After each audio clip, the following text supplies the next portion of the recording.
is that you may have heard while I was on the trip, as we were just leaving, we were delayed. We spent an extra 5 hours at Sky Harbor before we even got out of town trying to get new flights.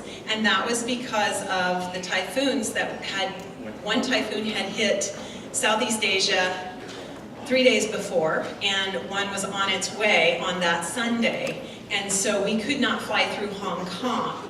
And so we got rerouted.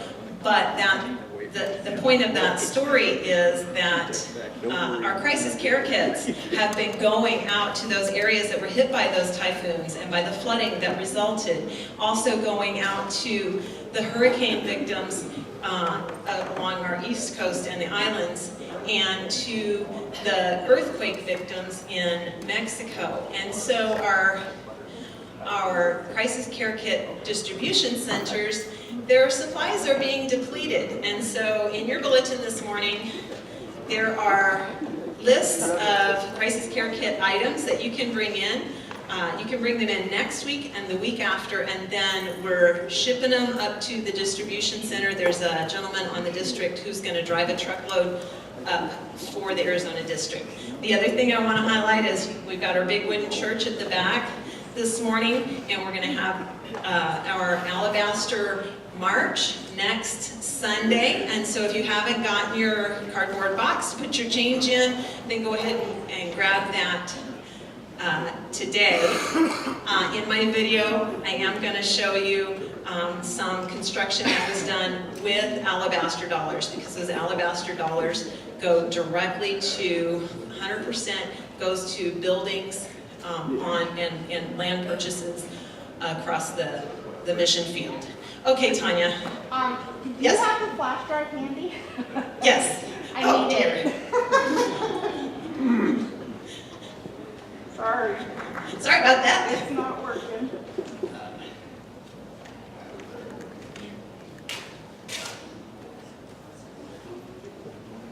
Well, we put some crisis care kits together last Wednesday night. The teen girls, they're all over here. So they're already being the hands and feet. We have some teens over here as well. And so it's been an honor and a blessing to work with these ladies. The ladies are becoming so close to my heart. So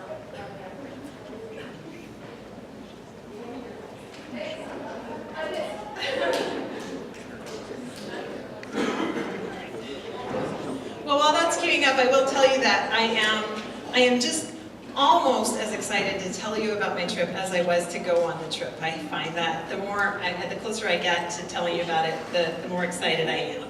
So these are pictures of our travels. We flew east and north up over Greenland and over Russia and back down to Abu Dhabi, and we transferred in Abu Dhabi to go to Colombo, Sri Lanka.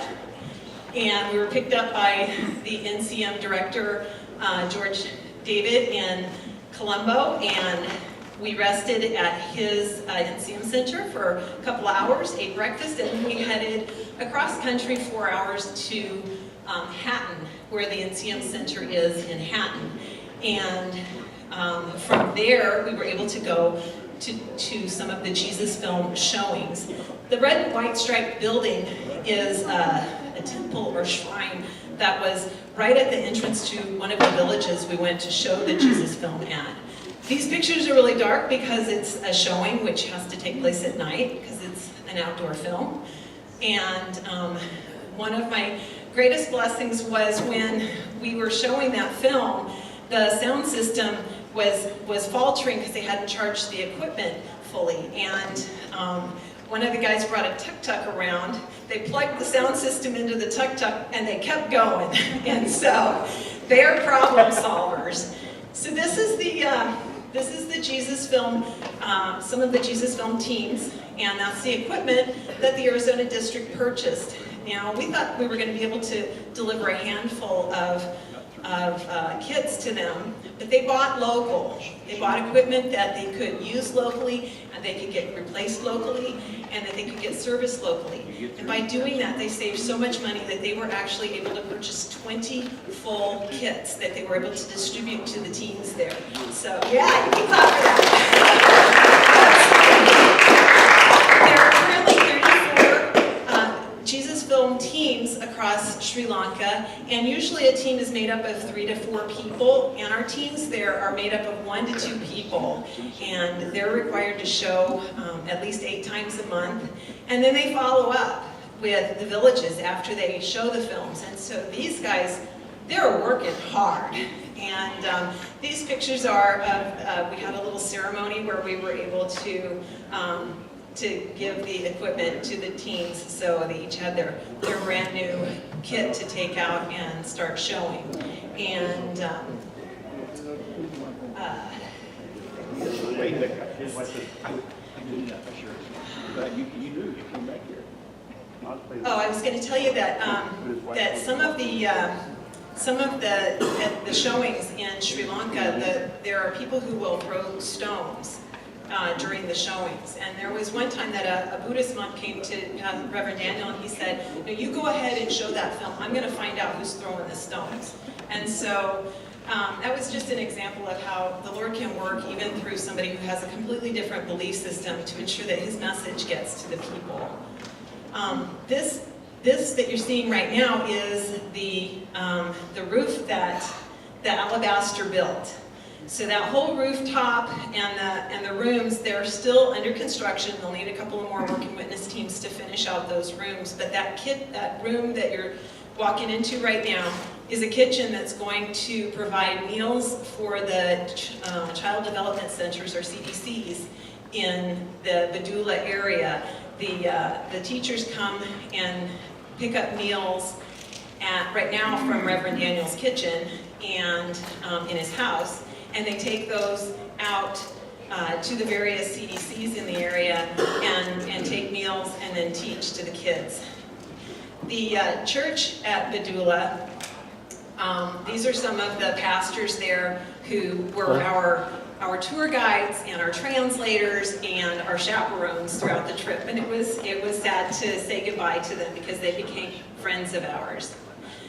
This is the CDC that we went to in Colombo, and we did a vacation Bible school and taught a lesson to the kids there, and got to see and talk to the teachers and the people who run the CDCs across Sri Lanka. There are 38 CDCs in Sri Lanka right now, and those are child development centers that are run by the Nazarene Compassionate Ministries. And this is one of the few that are on NCM property. Most of them are in schools, so they've been able to develop partnerships with the public schools to run these CDCs and still be able to get the gospel to the children.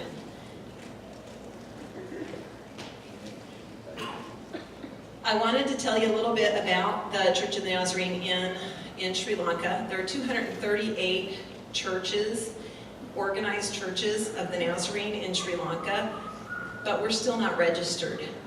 So due to the civil war that was going on, we haven't had a local presence. And so we need to pray that Pastor Bill Gregory, who is on site now, that he can get through that process and get our church registered. And then by popular demand, I've got elephant pictures. So I had several people say, I want to see the elephants.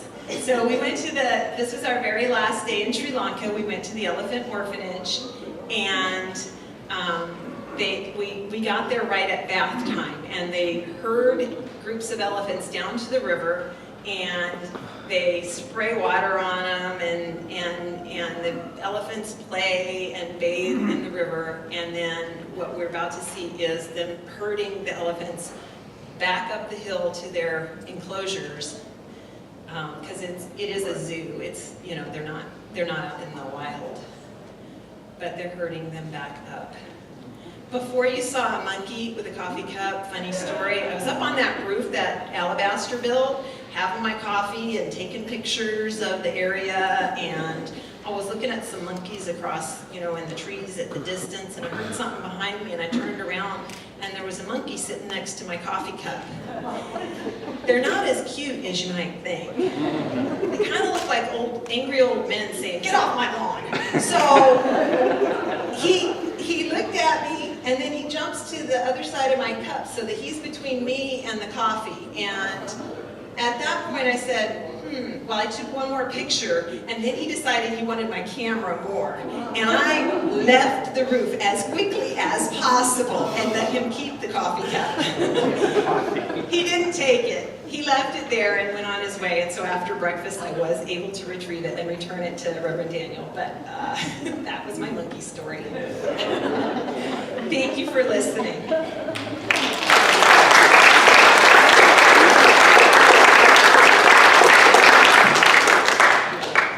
Our sermon is titled, "Do I Have To?" Ironically, I'm leaving my neighborhood this morning and I couldn't get out because there's all these people and I have to go a different way, and I'm thinking, do I really have to do this? It's going to make me late to church. And so as I'm turning the corner, I'm very humbled because a group of people in a truck and then the police officers on motorcycles come, and I have to stop, and I'm thinking, what is going on? And around the corner, this humongous iron cross is being led and carried by many, many people. There's a church in our area that is being taken down because of the 202, and they have rebuilt. So their congregation this morning was carrying the cross. I share this with you because as they passed, they were shouting, "Grace and peace be with you. Grace and peace be with you." So this is our time for grace and peace, a time that we hug and love on each other, encourage. So please stand and greet one another. Grace and peace be with you.